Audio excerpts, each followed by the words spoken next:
الحمد للہ رب العالمین والصلاة والسلام علی سید الاولین و سید الآخرین وعلی آلہ و اصحابہ اجمعین اما بعد اعوذ باللہ من الشیطان الرجیم بسم اللہ الرحمن الرحیم۔ معزز ناظرین گرامی و سامعین گرامی السلام علیکم۔ پچھلا جو میرا تھا تفسیر کا پروگرام وہ بھی صورت بنی اسرائیل اسراء سے ہے، اور پچھلے والے کا جو آخری حصہ تھا وہ بڑا خوبصورت تھا، اسی کو ہم انشاءاللہ آگے جاری رکھیں۔ یہ تقریباً 5-7 آیات ہیں۔ اس کے اندر یعنی آپ جس طرح کہیں نا کہ فلاسفی آف سویلائزیشن ذکر کی گئی ہے، یہ جو ہیومن ہسٹری ہے ڈاؤن اینڈ فال کی، اس کو بڑا خوبصورت انداز میں اور بہت ٹیکنیکل انداز میں انسانی نفسیات، سوشالوجی کو اور سائیکالوجی کو سامنے رکھ کے اللہ تعالیٰ نے مختصر آیات میں بیان کر دیا ہے۔ اگر ہم غور کریں تو اس کے اندر بڑی چیزیں ہیں۔ تو پچھلی جو آیت تھی اس میں تھا کہ وَمَنِ اهْتَدَىٰ فَإِنَّمَا يَهْتَدِي لِنَفْسِهِ وَمَنْ دَلَّ فَإِنَّمَا يَدِلُّ عَلَيْهَا، کہ جو کوئی ہدایت چاہتا ہے نہ لینا تو وہ اپنے فائدے کے لیے اس کو ملے گی۔ یعنی یہ نہ سمجھے کہ ہم اگر اسلام پہ عمل کر رہے ہیں تو ہم کوئی اسلام پہ احسان کر رہے ہیں یا کسی ملک پہ احسان کر رہے ہیں یا کسی حکمران پہ احسان کر رہے ہیں۔ نہیں، ہم اپنی ذات کے فائدے کے لیے یہ کر رہے ہیں۔ یہ سمجھنا بڑا ضروری ہے، چونکہ ہم مسلمانوں نے نہیں سمجھا تو اس لیے ہمارا رویہ یہاں منافقانہ ہے کہ ہم باتیں تو کرتے ہیں لیکن ہمارا کردار بالکل نہیں ہوتا۔ اور ساری امت مسلمہ تقریباً پچھلے 250-300 سال سے تباہی سے گزر رہی ہے۔ پڑھ کر کہ اگر ہدایت لینا چاہتا ہے تو اپنے نفس کے لیے لینا چاہتا ہے، اور جو گمراہ ہوگا تو وہ اس کی گمراہی اس کے اپنے ذمہ ہوگی۔ یعنی سب سے پہلے وہ گمراہ ہوگا، پھر جو اس کے لواحقین سے آتے ہیں ہم تو ڈوبے ہیں صنم تم کو بھی لے ڈوبیں گے، کہ مثال وہ ہوگا، اور پھر معاشرہ ہوگا۔ پھر کہا کہ وَلَا تَزِرُ وَازِرَةٌ وِزْرَ أُخْرَىٰ، اور پھر فرمایا گیا کہ دنیا میں تو لوگوں کو پکڑ لیا جاتا ہے نا، بھائی بہنوں کو، رشتہ داروں کو، دوستوں کو، کہ کہاں گیا تمہارا مجرم۔ تو اللہ تعالیٰ کو یہ کوئی ضرورت نہیں ہے۔ یعنی سزا کا ریلیونٹ ٹرانسفر ضرور ہوگی جہاں تک اس کا حق ہے، لیکن ہر آدمی اپنا بوجھ اٹھائے گا، دوسرے کا کسی پہ کوئی بوجھ نہیں ہوگا۔ لہٰذا یہ پریشانی نہیں ہونی چاہیے کہ میرے عمل سے فلانے کو نقصان ہوگا یا فلانے کے عمل سے مجھے نقصان ہوگا۔ دنیا میں ضرور ہو سکتا ہے آپ کے تعلقات کی بنا پر، یا جو ظالم ہے یا کوئی آپ سے بدلہ لینے والا ہے اس کی مجبوری ہے، وہ اس تک ایکسیس نہیں ہوتی، تو جہاں ایزی ایکسیس ہے اس کو پکڑ کے وہ سزا دینا شروع کر دے، یہ جو کہ غلط ہے۔ اللہ تعالیٰ کا نہیں ہوگا۔ فرمایا کہ ہم کسی کو عذاب وما کنا معذبین، اور ہم کسی کو عذاب دینے والے نہیں ہوتے، عذاب میں ڈالنے والے ہوتے، مغضوب اس کو نہیں بناتے۔ حتیٰ نبعث رسول ہے، جب تک ہم اس کو پیغام پہلے پہنچاتے ہیں، کہ میاں وارننگ دیتے ہیں، ارلی وارننگ ہے۔ نبی آتے ہیں، پیغمبر آتے ہیں، بتانے والے آتے ہیں۔ آج کل تو ہمارے پاس ساری معلومات قرآن مجید حضور کے کردار کی صورت میں موجود ہے۔ اب آگے جو آیت ہے وہ بڑی خوبصورت ہے، اس کو آپ سماعت فرمائیں، اور اس کے اسی پر میں انشاءاللہ کروں گا، پھر آگے اسی کو لے چلیں گے انشاءاللہ تقریباً 2-3 پروگراموں میں۔ یہ حقیقت میں یہ فلاسفی رائز اینڈ فال اور غضاب اور کامیابی، ناکامی اور کامیابی، جزا و سزا کی ایک سارا دنیا میں جو ہوتا ہے اس کا یعنی طریقہ بتا دیا گیا ہے۔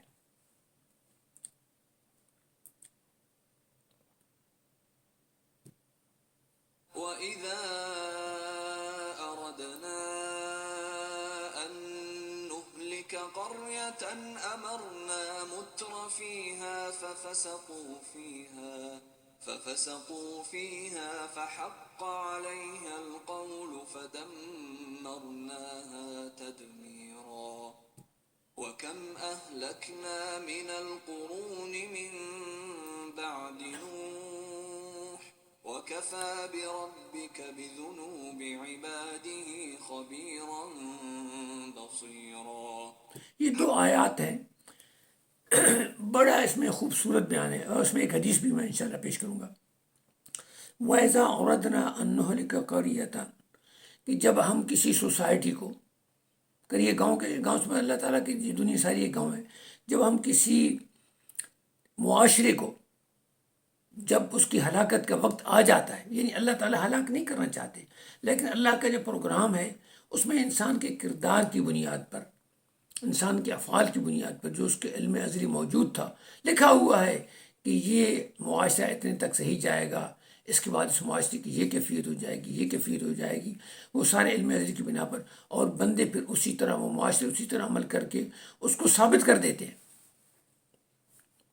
کہ جب فرمایا کہ جب وہ یعنی فیصلہ ہو جاتا ہے اس کا کہ یہ کریئر استباہ ہونا ہے اپنے اعمال کی بنا پر، تو کیا ہوتا ہے؟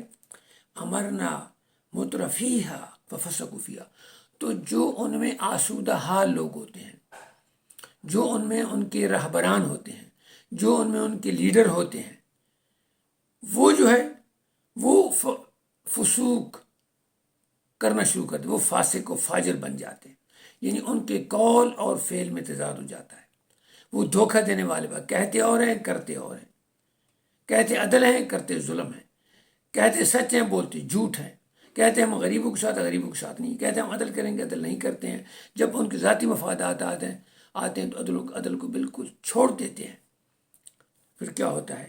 فحق علیہ القول ففسقوا فیہا، پھر وہ اس معاشرے میں، اس قریہ میں وہ فسق و فجور نافذ کر دیتے ہیں، جس طرح فرعون کی قوم نے کیا تھا، جس طرح نمرود کی کیا تھا، جس طرح قریش تھے حضور کے آنے سے پہلے تھے، جس طرح قوم نوح ہوئی، قوم شعیب ہوئی، قوم لوط ہوئی، یعنی ساری اقوام جن میں تباہی آئی تھی، قوم صالح ہوئی، یہ سارے ان میں ایسے ہوا تھا کہ جو صاحب قوت تھے، جن کا اثر رسوخ تھا اپنے معاشرے میں، وہ فاسق اور فاجر اور بد کردار ہو گئے، ان کے بد کردار ہونے کی وجہ سے بندوں کے علاوہ اور کوئی چارہ کار ہی نہ رہا کہ وہی بد کرداری کو اپنائیں تاکہ اپنے امور کو، اپنے مقصود کو، اپنے چیزوں کو حاصل کر سکیں۔ مثلا جھوٹ بولنے کے بغیر آپ کو چارہ نہیں تو آپ جھوٹ بول کے اپنا حاصل کریں گے، رشوت دینے کے بعد گزار نہیں تو آپ رشوت دے کے اپنا حاصل کریں گے، خوشامد کرنے کے بعد گزار نہیں تو آپ خوشامد کرنے کے بعد کیا کریں گے، کسی کو دھوکہ دے کے بغیر آپ کا مسئلہ حل نہیں ہو سکتا تو پھر کیا کریں گے؟ وہ معاشرہ فساد سے بھر جائے گا، پہلے وہ افراد کریں گے، پھر ان کو دیکھا دیکھی سارے کریں گے۔ اور پھر ایک اور حدیث ہے، پھر فرمایا فحق علیہ القول، پھر یہ ہم نے فیصلہ بہت پہلے کیا تھا ان کے بارے میں، ان پر نافذ ہو جاتا ہے ان کے اعمال کی وجہ سے، فدمرناہا تدمیرا، پھر ان کو ہم تباہ کر دیتے ہیں، ان کی تباہی اور بربادی جس طرح ان کے اعمال کی وجہ سے ان پہ نافذ ہو جاتی ہے اور وہ ثابت ہو جاتی ہے، اور وہ قوم ذلیل ہو جاتی ہے، تباہ ہو جاتی ہے، دوسروں کے غلام ہو جاتی ہے، دوسروں کے ماتحت ہو جاتی ہے۔ حدیث مبارکہ اسی چیز کو ایک بڑے خوبصورت بیان میں اس کو بیان کیا گیا ہے کہ جو دو گروہ ہیں اگر وہ گروہ صحیح ہوں، اذا صلح، فرمایا کہ دو اس میں گروہ ہیں، اگر دو اس میں گروہ فریق ہوں، صنفان اذا صلح الناس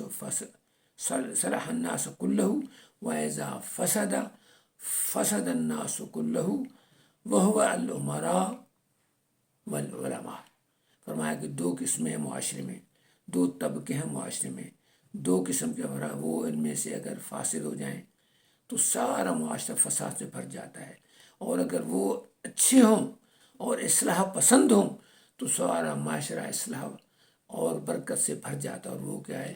اہل علم ہیں، علماء ہیں، اور اس میں حکمران ہیں، یعنی الناس ولا دین ملوک، یعنی حکمرانوں۔ تو یہ دو معاشرے، ایک علماء یا وہ ہیں جو انفلوئنس کرنے والے، اس میں جج حضرات ہیں، عالم حضرات ہیں، وہ میڈیا کے لوگ ہیں جن کی آواز پہنچ سکتی ہے، لوگ ان کو سنتے ہیں، ان پہ غور کرتے ہیں، اور پھر دوسرے حکمران ہیں جو بادشاہ ہیں، جو وزراء ہیں، جو حکمران ہیں، جو قاضی ہیں۔ تو یہ اگر دونوں جھوٹ بولنا شروع کر دیں گے، دھوکہ دینا شروع کر دیں گے تو سارا معاشرہ بھر جائے گا۔ اگر تو یہ ایماندار ہوں گے، سچے ہوں گے، عدل پسند ہوں گے تو سارا معاشرہ ہو جائے گا۔ یہ فرمایا کہ اس سے مراد یہاں فرمایا ہے کہ مترفی ہے، کہ مترا کہ جو اصحاب اثر رسوخ ہیں، اصحاب قوت ہیں، اصحاب سلطہ ہیں، یہ جب کریں گے تو سارا معاشرہ اس طرح ہو جائے گا، اور جو ایسے یہ نہیں کریں گے تو کوئی معاشرہ ایسے نہیں ہوگا۔ پھر فرمایا کہ کتنی ہی قومیں ہیں، قرون سے مطلب زمانے، یعنی قومیں ہیں، معاشرے ہیں جن میں رائج انفال ہوا ہے من بعد نوح، حضرت نوح کے بعد، یعنی حضرت نوح کے بعد یعنی جو ہمارا معاشرہ تھا مڈل ایسٹ میں سب تباہ ہو گیا تھا، وہ آبادی تھی اور سارے مسلمان رہ گئے تھے، اس کے باوجود بھی اللہ تعالیٰ فرما رہے ہیں کہ تمام مومنین کے باوجود بھی یہ تباہی آئی شیطان کی وجہ سے، کہ وہ آئی اور پھر اس میں وہ پھر تباہ ہوتے گئے. قوم شعیب، قوم صالح، قوم ہود، قوم لوط، یہ سارے آئے. حضرت ابراہیم علیہ السلام کا معاشرہ، یہ سارے آئے، یہ سارے تباہ ہوئے. اس میں انبیاء آئے، جس نے پہلے فرمایا کہ ہم تباہی سے پہلے ان کو وارننگ دیتے ہیں، انبیاء بھیجتے ہیں، اور پھر کہ اللہ تعالیٰ تم اپنے جو بندے ہیں ان کی تمام اعمال کو خوب جانتا ہے، لہٰذا ان کے اعمال کی بنا پر ان پہ یہ سزا لازم ہوئی.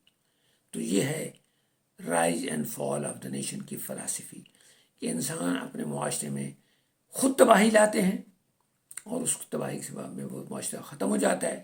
پھر اللہ تعالیٰ معاشرے کو بچانے کے لیے درندوں سے نہیں بچاتے، یعنی کوئی بھیڑیے یا کوئی گھوڑے یا کوئی بیل یا کوئی اونٹ یا کوئی ویل مچھلی آگے انسان کو نہیں بچاتی.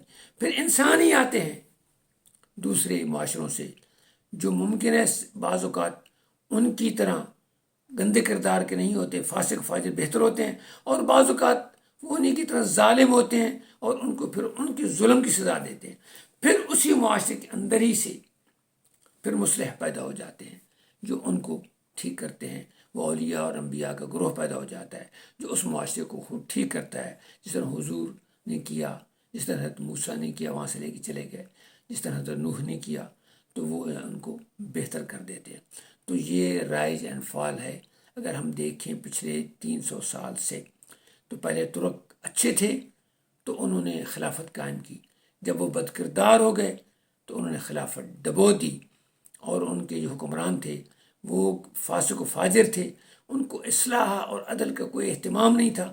وہ اپنے خواتین میں اور اپنے بچوں کو بادشاہ بنانے میں اور عیاشیاں کرنے میں، اور ان میں اور علماء بھی لگ گئے مقابلے میں، فتنہ بازی میں، ایک دوسرے کے اوپر بغیاں کرتے ہوئے ایک دوسرے پر غالب ہونے میں، اور اپنے جھگڑوں میں، ذاتی جھگڑوں میں انہوں نے انسانیت کی کوئی پرواہ نہیں کی. نتیجہ یہ ہوا کہ سلطنت بھی ختم ہو گئی، بلکان کی وار میں تباہ ہوئی ہے، بعد میں یورپین سے تباہ ہوئی ہے. وہ ٹیکنالوجی میں جو ان کے قریب تھے حاصل کر سکتے انہوں نے حاصل نہیں کی، علم میں توجہ نہیں دی، علماء جھگڑوں میں پڑ گئے. پھر انڈیا میں علماء جھگڑوں میں پڑ گئے، یہ دیوبندی ہے، یہ بریلوی ہے، یہ کافر ہے، یہ شیعہ ہے، فلانا ہے.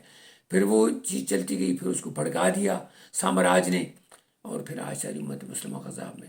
تو میرے عزیزان سامعین گرامی، ہمیں ان چیزوں سے بچنا چاہیے، کردار کی اور اپنے حلقے اثر رسوخ تک ہم اس کو نافذ کرنا چاہیے، سچائی کو، بھلائی کو. اور ان کی کیا پڑھی ہے اپنی نبیڑ تو ہمیں اپنے حلقے اثر رسوخ تک کرنا چاہیے. پھر انشاءاللہ اللہ تعالیٰ بہتری کرے گا. آپ اپنے اثر رسوخ تک کوشش کریں، حق کے ساتھ، سچ کے ساتھ، اور اپنی اولاد کو بھی بتائیں اور اس کے لیے کھڑے ہو جائیں، اور جہاں تک ہو سکے کریں، اور نہیں ہو سکتا تو پھر وہاں سے نکل جائیں. کم از کم نفرت کا اظہار کریں، اعلان کریں کہ بھائی ہم ان کو پسند نہیں کرتے، ہم ان سے علیحدہ ہیں. ٹھیک ہے، مجبوری ہے، کیا کریں، کہاں جائیں. تو اللہ تعالیٰ انشاءاللہ یقین معاشرے کو بدل دے گا. اللہ تعالیٰ آپ کو اور مجھے ان کاموں کی توفیق عطا فرمائے. السلام علیکم ورحمۃ اللہ وبرکاتہ. انشاءاللہ اگلی دفعہ ملاقات ہوگی، اور انشاءاللہ یہ تقریباً 2-3 موقعوں پر یہ موضوع انشاءاللہ جاری رہے گا. السلام علیکم ورحمۃ اللہ وبرکاتہ. جہاں بھی رہیں خوش رہیں اور آسانیاں لوگوں کے لیے پھیلائیں.